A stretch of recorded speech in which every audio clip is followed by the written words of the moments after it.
Welcome to the Young Turks. We are your trusty hosts, Anna Kasparian and John Iadarola. I like that. Yeah. I'm looking forward to today's show. We're gonna make fun of Mike Bloomberg. You've been in the best mood that I've seen you in a long time, it's like 3 years. A huge 180 from yesterday. I was not in a good mood yesterday. Oh, okay. I wasn't like nothing in particular. I was just like frustrated at things happening in the world and Today the news is about like dogs and ice cream. Like well, later. We have a lot of serious stuff to get to. I do want to give you guys an important update on what's happening in California's 25th district. And later in the show, we're gonna talk about how Donald Trump is actually panicking about the possibility of running against Bernie Sanders. So his campaign is telling him, look, don't worry about it. You got this crazy Bernie, right? But believe it or not, there are some things that Trump understands better than most Republicans, and that is I'd shift people in the back. He understands populism. I mean, he exploited it for his own nefarious purposes, but I think he understands the popularity of Bernie Sanders, and we'll lay that out for you later in the show. As always, use the hashtag TYT Live to tweet to us, and hopefully we can read some of your comments when we return from our breaks.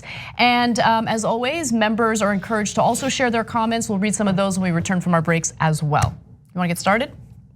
I have to. All right. Contractually obligated. That's true. Well, none of us are under contract here. That's a good point. Anyway, let's move on. Let's do it anyway. All right. Well,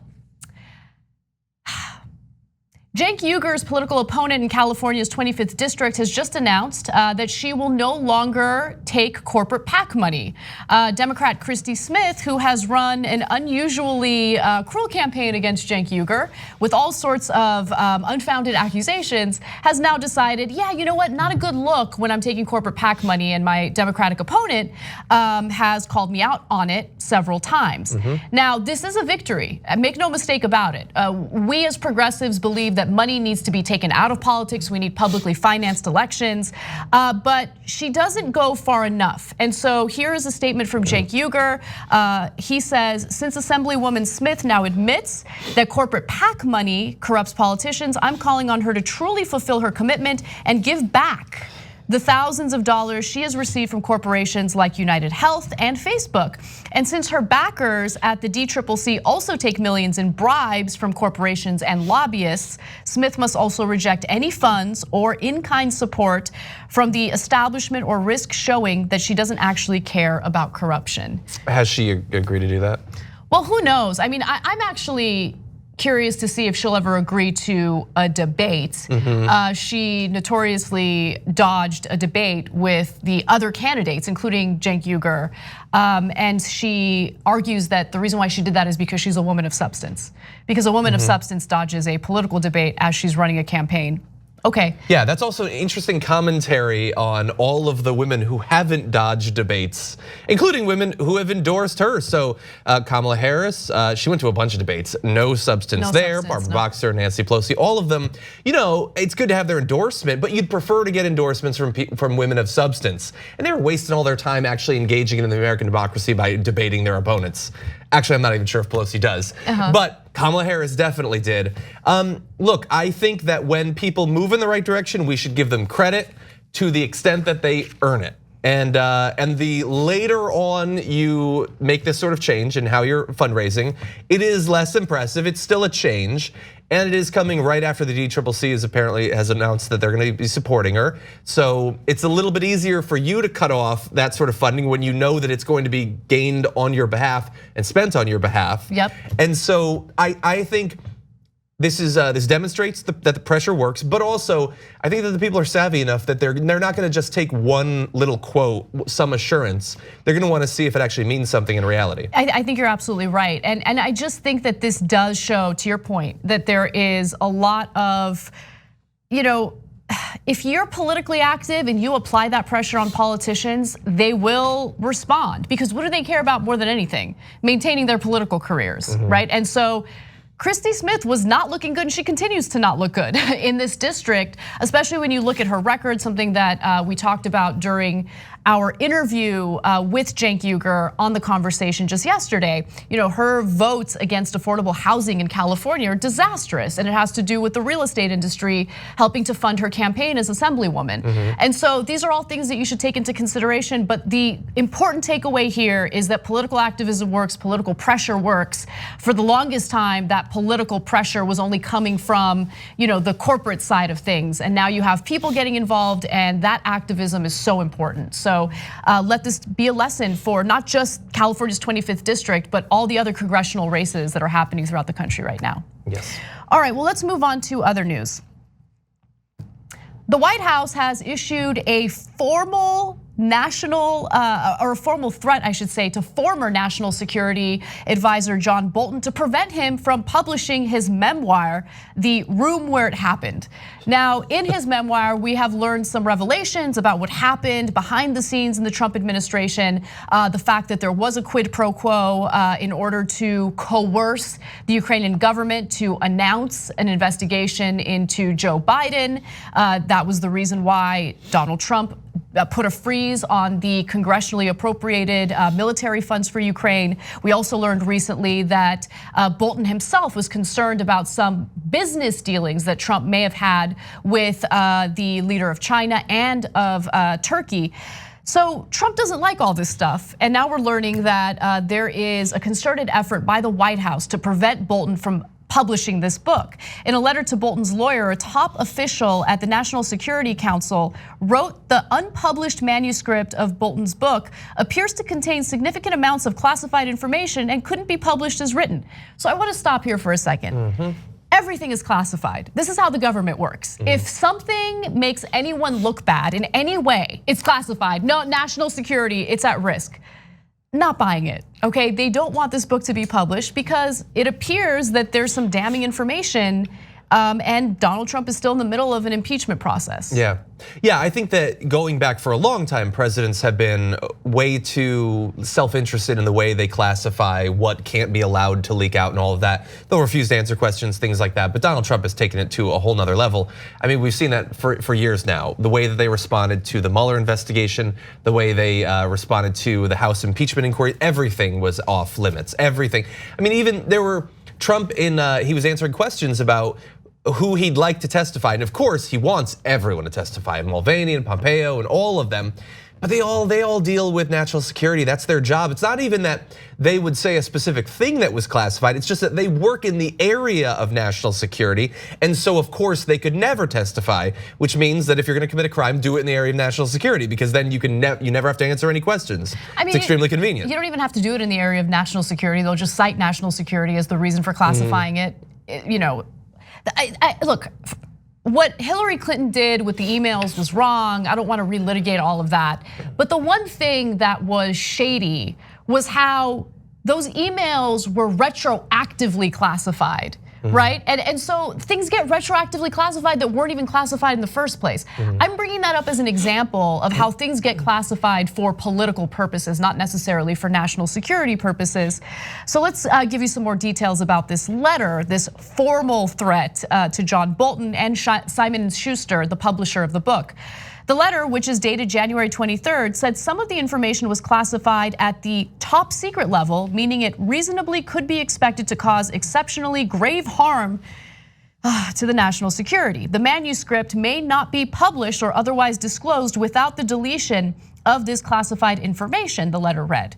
And I wonder, like, to some extent they don't want the book to come out, obviously, it's gonna be critical of them. But the like sort of overly broad threat there, I wonder if it's designed to also preemptively threaten media outlets that might publish more leaked material that might come, especially if that leaked material was to come about as the result of him realizing he's not gonna be able to publish it the way that it is right now, but still wanted to get some of it out. This is sort of a threat to CNN or the Washington Post or whoever that you can't publish it in any form. There was some vague language there. Right, yeah, that's a really good point. Oh, and really fast, the thing too is, look, there could be things in books written by people who used to work in the government that shouldn't be allowed to be released or whatever. And John Bolton was the national security advisor. If someone was going to have information that could be damaging, there's a good chance that he probably would.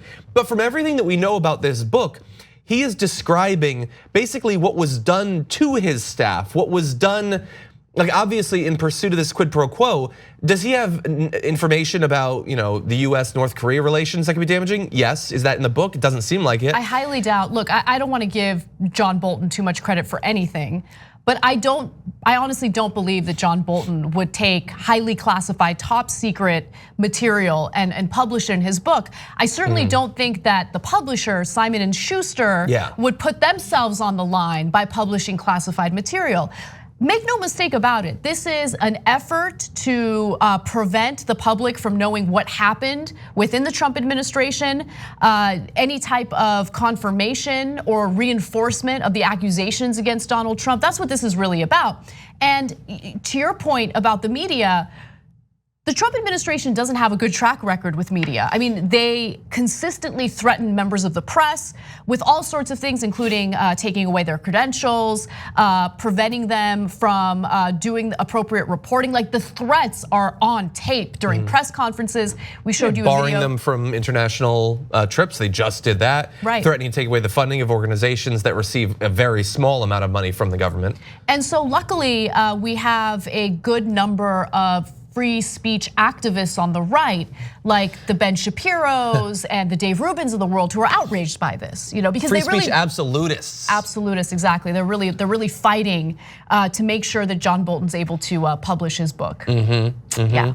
If John Bolton rebrands himself as a young alt-right influencer, and gets barred from speaking at a liberal college campus, maybe they'll defend him. I mean, if John Bolton wants to revive the role of Apu on The Simpsons, Dave Rubin's looking to defend you, okay? Is that really an issue that he opined on? Yes, of course. Oh my God. Of course. But anyway, one other part of the story that I do want to share with you is, as we've previously shared, the Trump administration is going after Bolton. They're being pretty vicious about it. Donald Trump himself recently tweeted a bunch of nonsense, but I do want to share one tweet with you because it really does just show you how unhinged this man is and how he'll turn on anyone who has the audacity to hold him accountable for his criminal acts as executive in chief. Why didn't John Bolton complain about this nonsense a long time ago when he was very publicly terminated? He said, not that it matters, nothing.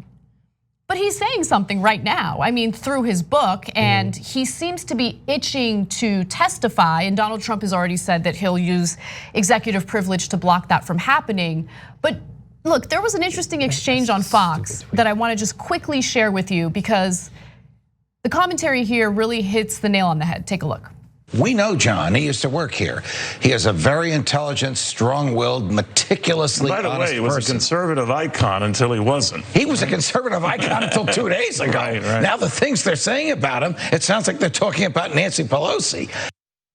I really do respect the fact that Judge Napolitano would like to match his tie to like the graphics package for Fox Business.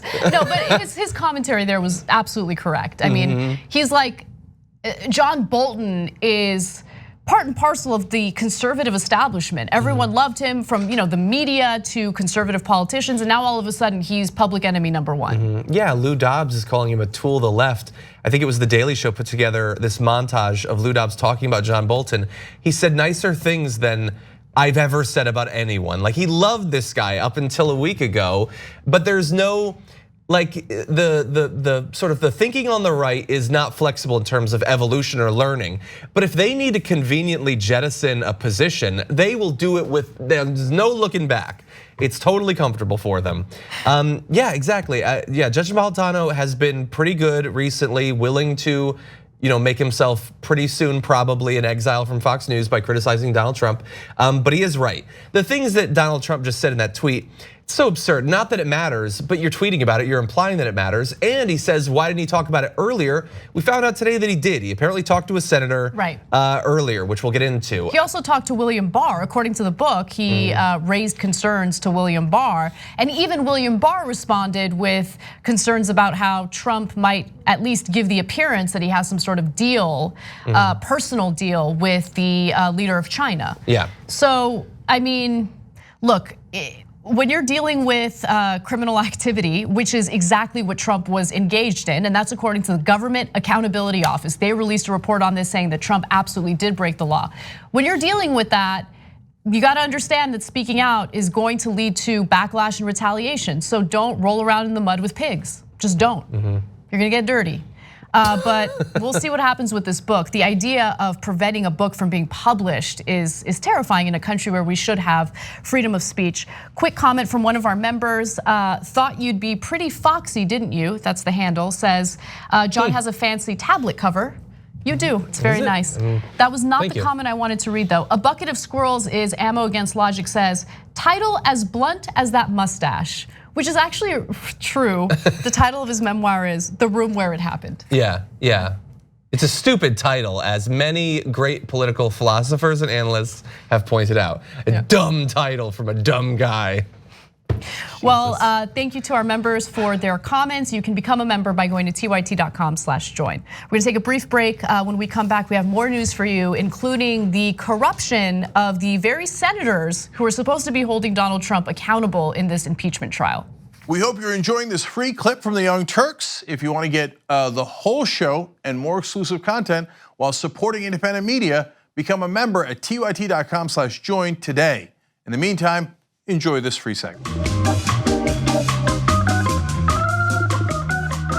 Welcome back to TYT. Before I read some comments, I do want to read a few programming notes for you guys so you can know what to expect in the coming week. So next week is gonna be a bonanza. There's a lot of election stuff happening and we got you covered. This is your one-stop shop for all of your election coverage. In fact, we're gonna cover the Iowa caucus on Monday, February 3rd. That's, oh my God, that's next week. Is that next week? That's next week. Do you know what's happening next week? No, next week is a nightmare. 3 events. There's a lot going on next week. So there's the Iowa caucus, that's on Monday, February 3rd. Cenk, myself, John, and Ben will be covering that starting at 9 p.m. Eastern time, 6 p.m. Pacific, with on-the-ground coverage by Emma Vigeland. It's gonna be awesome, so make sure you check that out. Gonna be great. It's gonna be so much fun. And then on Tuesday, we'll be covering the State of the Union address live, and that starts at 9 p.m. Eastern time, 6 p.m. Pacific. And on that panel, we have Cenk, myself, John, and JR. You can tune in live by going to tyt.com/live. And then just a quick ask, a little favor, if you can help us out. So we've actually been nominated for a Shorty Award. Oh, which is super exciting. Happens quite a bit. But you can actually help us out if you go to tyt.com/shorties, plural. So tyt.com/shorties, and then click vote to help the Young Turks win the audience honor for best in news and media and best overall YouTube presence. All right, so again, go to tyt.com/shorties. All right, a few comments and then we'll move on with the rest of the rundown. Tamara says, today will be 42 degrees here in, I don't want to mispronounce the city, Adelaide? Yeah, Adelaide, Australia. It will get hotter come February. Our country is literally burning while our current government pretends there's no climate change. The US has a huge sway on our politics. I hope so very much that the Green New Deal becomes a reality for all of our sakes. I really hope we see President Sanders save our planet. Love Bernie so much. I couldn't agree with you more. And those bushfires in Australia were devastating to people living there, obviously, but also to the wildlife. It's just, we're seeing the consequences of climate change right now, and we need a real leader who has a true vision of how to combat it. Yeah. Witty sometimes says, why isn't there a formal process of classifying information? No information should be able to be classified specifically to protect someone in power. I totally agree with you. To be honest, I don't know what the process of classifying information is. But that's something I'll look into. Well, first of all, there's not one process. There are multiple, and there are multiple people that can classify things. The president is, well, I can't describe all of it or anything, but the president has broad leeway to classify things. Yeah. And broad leeway to do things that are in his self-interest. Absolutely. It's unfortunate. The system is set up in a bad way. Later in the show, we're gonna talk about how the Trump campaign is literally going into neighborhoods, giving people money. Just giving people money, and they claim. So far, that doesn't necessarily sound bad. I mean, it's illegal. You can't just pay people off. Like, you can't pay people to vote for you. There you go. Yeah. So okay, now it sounds bad. We'll talk about that later in the show, but we have a few more impeachment-related updates to give you. Let's start with Lindsey Graham. So, New evidence shows that Senator Lindsey Graham, one of Trump's most ardent supporters and defenders, was sent a letter by Rudy Giuliani in an effort to sanction Ukrainian officials who are actually fighting hard to root out corruption in Ukraine. Now, keep in mind that Donald Trump claimed that he wanted to do something about corruption. Lindsey Graham has propped up Trump and claimed that Trump's telling the truth. He just wanted to do something about corruption in Ukraine. But Rudy Giuliani's efforts to sanction these Ukrainian officials was not only a problem, he had informed Senator Lindsey Graham about it and had basically encouraged him to sanction them. So here's what we know so far. In late 2018, Rudy Giuliani said he delivered a letter calling for sanctions on a host of Ukrainian government officials, including one widely viewed in the West as a brave reformer, and another who helmed the company where Hunter Biden was a board member. Joseph Bondi, the lawyer for Lev Parnas, an indicted Florida businessman involved in the US-Ukraine saga, told the Daily Beast that Giuliani showed his client the letter and told him he delivered it to Senator Graham. So before we go on any further with more details, I want to get your thoughts on this, John. Yeah, well, and the details are important. Yeah, it's funny that there's virtually no one in Trump's inner outer circle that hasn't been tied into this. I mean, so far less actively than some of the others, but I just think it's so amazing. Lindsey Graham, at this point, he's not gonna say anything critical of Rudy Giuliani, let alone of the president, but he must have thought at the time how bizarre it is that Rudy Giuliani, who has no reason having any interest or knowledge or experience with Ukraine in his entire life, is dedicating years of his life to supposedly caring about Ukrainian corruption, which is a joke on the same level as Donald Trump caring about it. That he's just tied in with some businessmen that are trying to change things to advance their own economic interests. To any reasonable person who's not an active part of Trump's cult, that is the most obvious thing in the world. Well, what's also incredible is that we now know of two high-profile Republican lawmakers who are very much involved in the impeachment investigation, now the impeachment trial, who were themselves involved in, or at least implicated in, some of the wrongdoing, right? Now, when it comes to Devin Nunes, we talked about that. He was very much implicated. We learned details through the impeachment investigation. And now, would you look at that? Before all of this blew up for the public to learn about, Lindsey Graham was given this letter by Giuliani encouraging him to sanction Ukrainian officials who are actually fighting corruption in the country. And by the way, some of these politicians and officials in Ukraine were targeted aggressively by corrupt forces in the country. And I'll give you those details in just a second. The letters claim that an eclectic mix of Ukrainian political figures and business people were part of an alleged organized crime syndicate. The letters claim that the individuals were, quote, actively involved in the siphoning of funds appropriated by the American government for aid to Ukraine. Now, that is not the case. We know that that's actually the opposite of what was really going on. Rudy Giuliani was representing corrupt clients in Ukraine who wanted to get rid of these Ukrainian officials who were actually fighting corruption. So Rudy Giuliani was representing the bad guys, make no mistake about it. The letter arrived a month before Giuliani tried to help former Ukrainian top prosecutor Viktor Shokin travel to the United States and meet with Graham. Now, Shokin was never given that visa, and probably has something to do with the fact that Shokin was one of the corrupt prosecutors, the corrupt prosecutor who ended up getting fired. So now let's get to the details of one of the officials that was included on that letter, right, that Giuliani wanted sanctioned. Included in the list was Valeria Gontareva, the head of the National Bank of Ukraine from mid-2014 to mid-2017. The inclusion of her is notable. In 2016, she oversaw the Ukrainian government's decision to seize control of a bank that belonged to oligarch Kolomoisky. Ukrainian officials allege that Kolomoisky and his allies had misappropriated billions from the bank. He has pushed to regain control of the bank, even as the FBI has investigated him for financial crimes. Now, here's where things get downright scary. She has faced death threats and danger, okay? So her home was vandalized and someone left a coffin with her likeness inside it outside the central bank offices, as the Washington Post reported. Years after the nationalization of the bank, the danger persists. In August of 2019, she was hit by a car in London and hospitalized. The next month, her home in Ukraine was burned down. So these are the type of people that the bad guys in Ukraine are targeting, and that's right? why Giuliani wants to protect her. And so Giuliani wants to punish her further for actually trying to root out corruption in Ukraine. It's disgusting. Yeah, and look, good on you for going through all the details. I love that you're doing that. It's just so maddening that we have to keep, like we've taken these people by the shoulder. We're just like, can you just acknowledge that they don't give a damn about actual corruption? They have no interest. Donald Trump has a personal interest. Rudy Giuliani and Parnas have personal financial interests. They're different interests. All of them have nothing to do with corruption.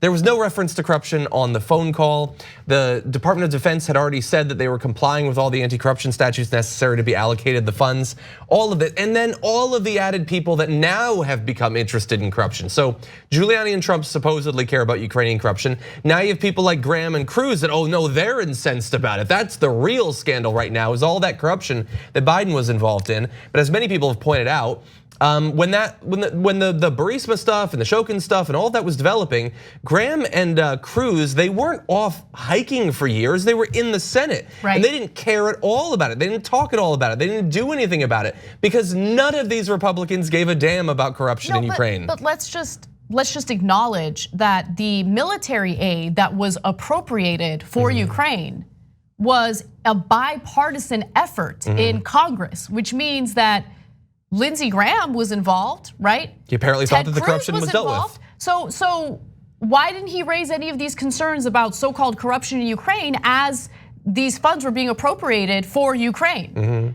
It's amazing how they just lied to the American people, right? They lie and they protect like the most evil doers in Ukraine while they're pretending as though they care about rooting out that crime. Yeah.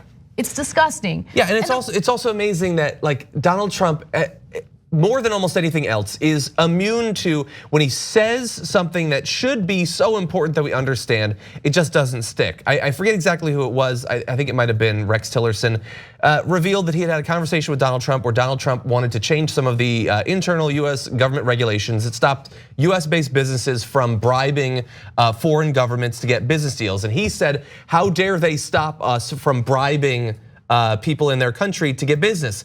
That should matter when he is trying to pitch himself as a person who has waged a multi-year war against corruption in the business practices of countries like Ukraine. He obviously doesn't want that. He wants to change our rules to allow for more international corruption. Definitely. It just doesn't matter. It doesn't sink in. Nothing matters. Nothing matters. And just yesterday we talked about how Pam Bondi, one of Donald Trump's defense lawyers, is corrupt herself. And she goes out there on the Senate floor and goes after the Bidens for corruption when she took $25,000 from the Trump Foundation and is now representing Trump, but more importantly, dropped the investigation into Trump University.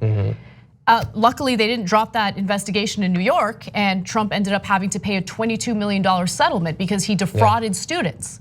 But this is what we're dealing with, right? So whenever the media pretends like both sides are equal, it's infuriating because you have one side that is not only lying to the American people, but helping cover up Donald Trump's criminal activity in the White House. Yeah.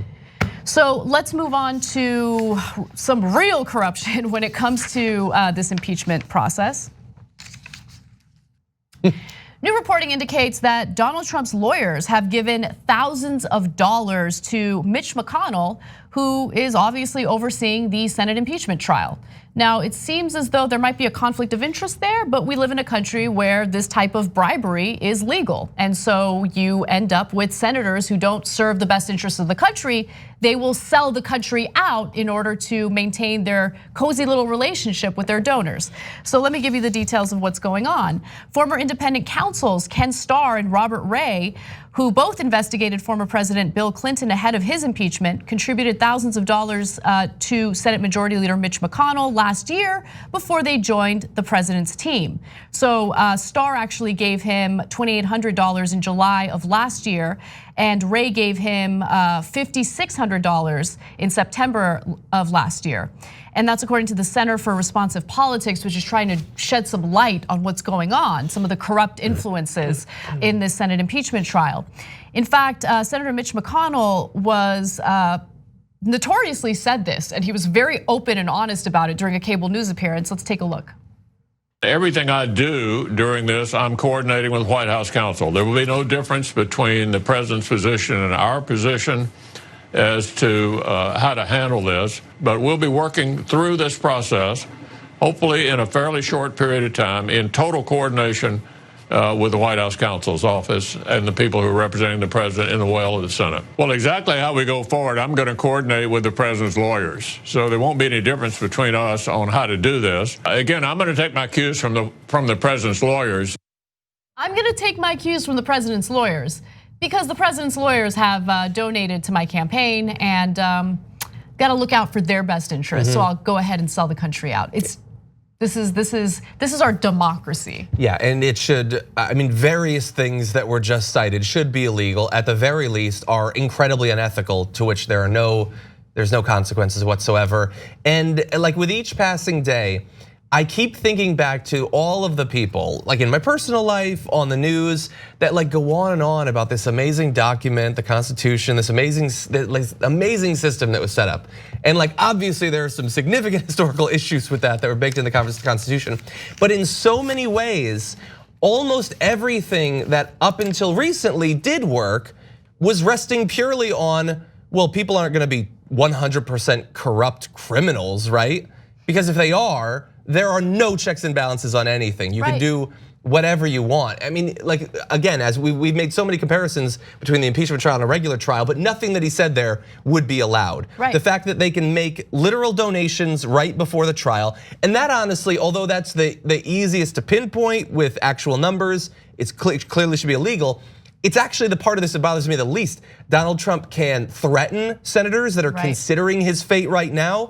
He can raise money for them personally, which he has done very recently. He can provide the promise that he's gonna raise money for them in the future. Threats to speak out in support of primary challengers in the future. He's allowed to do all of these things, none of which would be allowed in any other sort of trial in our country. That's such a great point. In fact, Donald Trump refuses to do any fundraising for Susan Collins, because Susan Collins, by the way, she has helped Trump. When push comes to shove, she votes along with Republicans and enables Trump just as much as the other senators do.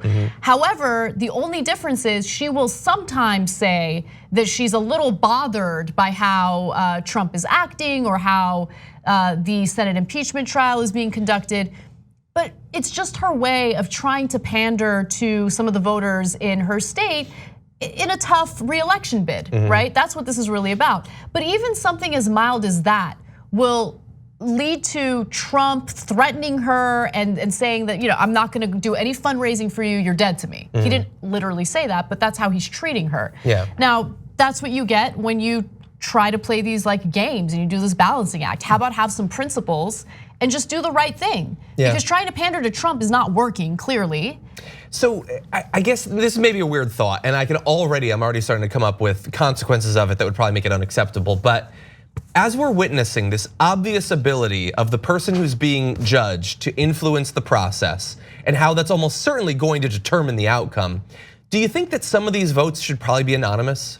Like check to make sure that it's all on the up and up, but allow them to vote the way they actually feel without being able to be personally identified. I know that it's unworkable, it couldn't actually happen.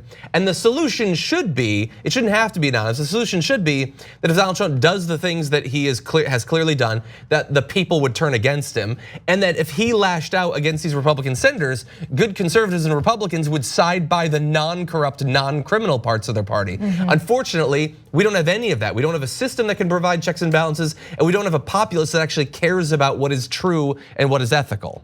Yeah, that's actually a really interesting proposal, and I've never thought about it. It wouldn't work. It really depends on how that anonymous vote is cast. Like, do the senators know what other senators are voting on? Because that'll be leaked immediately. They couldn't, yeah. No, there's no way.